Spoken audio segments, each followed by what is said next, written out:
আসসালামু আলাইকুম রহমতুল্লাহি ওবরকাতুহু।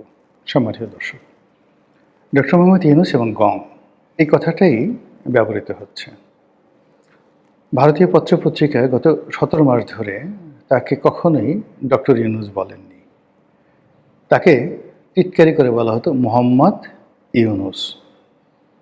অনেকে তাকে জঙ্গি ইউনূস বলতো, অনেকে তাকে আরও কত আজেবাজে কদর্য ভাষায় আক্রমণ করত। আমাদের দেশের মানুষ, বেশিরভাগ মানুষই তাকে সম্মান করেছেন শেষ পর্যন্ত, এবং তাকে সবাই ডক্টর ইউনূস বা ইউনূস সাহেব এই কথা বলে বা ইউনূস স্যার এই কথা বলে তাকে সম্বোধন করার চেষ্টা করেছে। তিনি যেভাবে তারেক রহমান সাহেবের সঙ্গে সমঝোতা করেছিলেন, কথা দিয়েছিলেন যে তিনি ফেব্রুয়ারি মাসে নির্বাচন দেবেন, সেভাবে তিনি নির্বাচন দিয়েছেন। তারপর ক্ষমতা হস্তান্তর নিয়ে আলী রিয়াজের কথার পর যে ধরনের, যাকে বলা হয়, সন্দেহ সৃষ্টি হয়েছিল, অবিশ্বাস সৃষ্টি হয়েছিল, সেটাও শেষ পর্যন্ত টিকেনি। তিনি সেই ক্ষমতা হস্তান্তর করেছেন। তো তার যারা আপনজন তারা বলার চেষ্টা করছেন যে দেখো দেখো দেখো, রাজনীতিবিদরা তো দিয়ে কথা রাখে না। তারা একবার ক্ষমতায় বসলে সেই ক্ষমতা থেকে, ক্ষমতার চেয়ার থেকে সরতে চায় না। আমাদের ইউনূস স্যার কত ভালো মানুষ। তিনি যেভাবে কথা বলেছেন ঠিক সেইভাবে ফেব্রুয়ারি মাসে নির্বাচন দিয়েছেন, একদিন এদিক ওদিক হয়নি। আবার নির্বাচনের পরে যত দ্রুত সম্ভব তিনি ক্ষমতা হস্তান্তর করে তার আপন পেশায় চলে গিয়েছেন।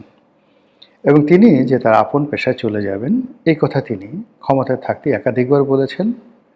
নুরুল কবিরের সঙ্গে সাক্ষাৎকারে বা সেই মাহফুজ আনাম সাহেবের সঙ্গে যে সাক্ষাৎকার, সেখানে তিনি একই কথা বলেছেন।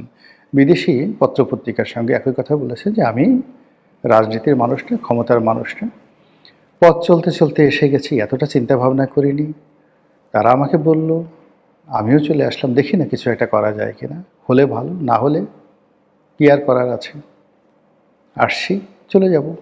তিনি ঠিক যেভাবে কথা বলেছেন তার পরিণতিটি আসলে ঠিক সেইভাবেই তিনি ঘটিয়েছেন।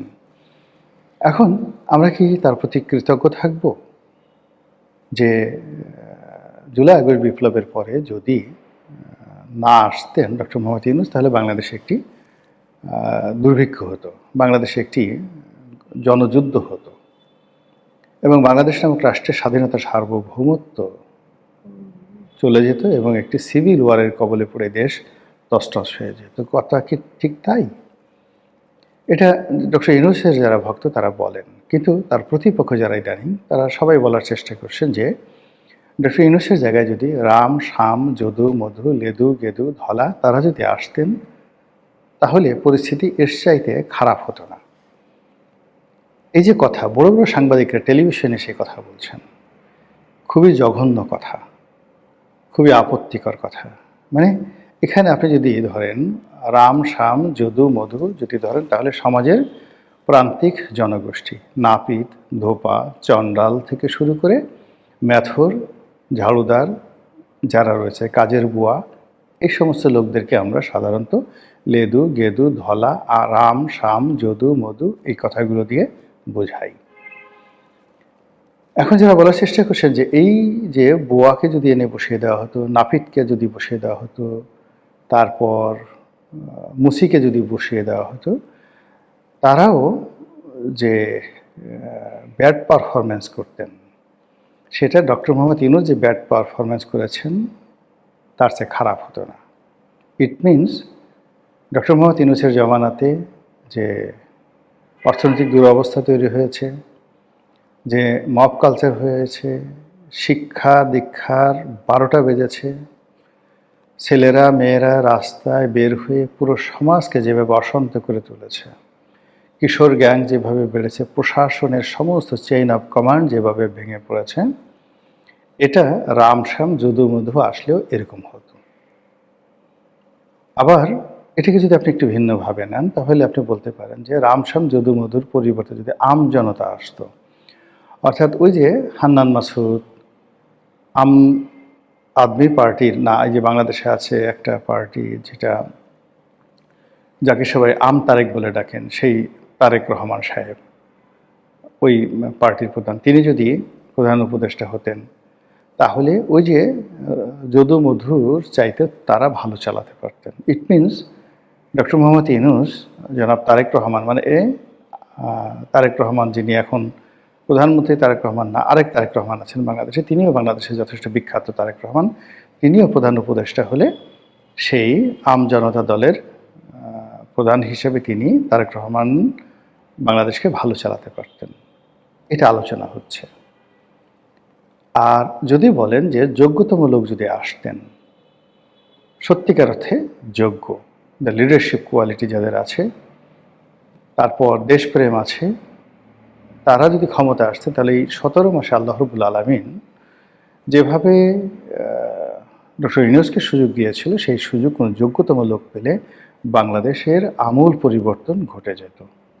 তো তিনি সেই কাজগুলো করেননি। কথা ক্লিয়ার। অন্য সবাই যারা বলছেন যে তিনি চলে গেছেন, ইউনূস সাহেবের প্রতিপক্ষ বলার চেষ্টা করছেন যে তিনি যেতে চাননি, তাকে বাধ্য করা হয়েছে। তিনি যেতেন না যদি তিনি মোটামুটি সফল হতেন।